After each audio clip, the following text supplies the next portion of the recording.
আসসালামু আলাইকুম। আলহামদুলিল্লাহ 15 রোজা আমরা অতিবাহিত করলাম।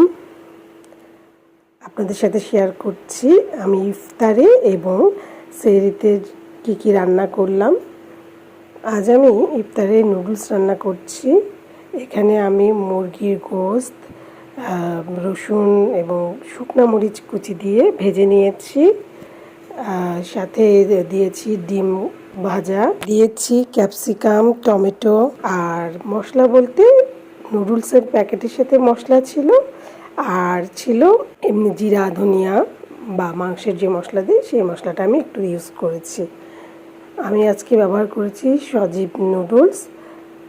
এখানে আমি ধনেপাতা দিয়ে এবং সেদ্ধ নুডলসটাকে বাকি মশলার সাথে এবং বাকি চিকেন এবং ডিমের সাথে মাখিয়ে নিলাম।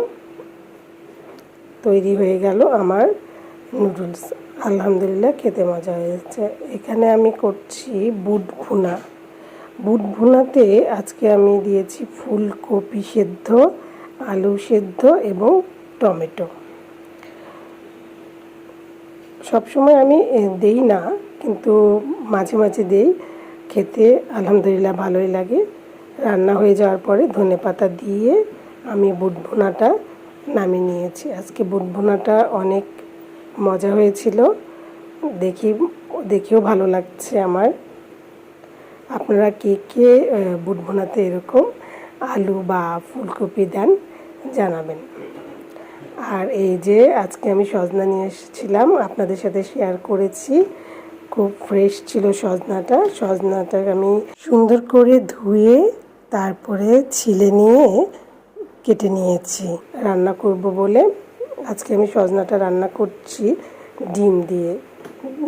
এখানে আলু সিদ্ধ করে ভেঙে নিয়ে মাছের মশলা দিয়ে ডিম আর আলুকে কষিয়ে নিয়েছি। কষানোর পরে আমি সজনাটা দিয়ে দিয়েছিলাম। সজনাটা দিয়ে কিছুক্ষণ নাড়াচাড়া দিয়ে আমি গরম পানি দিয়ে দিয়েছিলাম। একটু বেশি করে গরম পানি দিয়ে আমি ঢাকনা দিয়ে দিয়েছিলাম। পানিটা ফুটে উঠে যখন পানিটা শুকিয়ে এসেছে বা কমে এসেছে তখন আমি নামিয়ে নিয়েছি। সজনাটাও দারুণ ফ্রেশ ছিল এবং বেশিক্ষণ আমাকে রাখতে হয়নি, ভালোভাবে সিদ্ধ হয়ে গেছে এবং খেতে আলহামদুলিল্লাহ অনেক মজা হয়েছিল। আর আমি করেছি আজ মুরগির গোশত। মুরগি নিয়ে আসা হয়েছিল, দেশি মুরগি। সেই মুরগি আমি পাতলা ঝোল করে রান্না করেছি।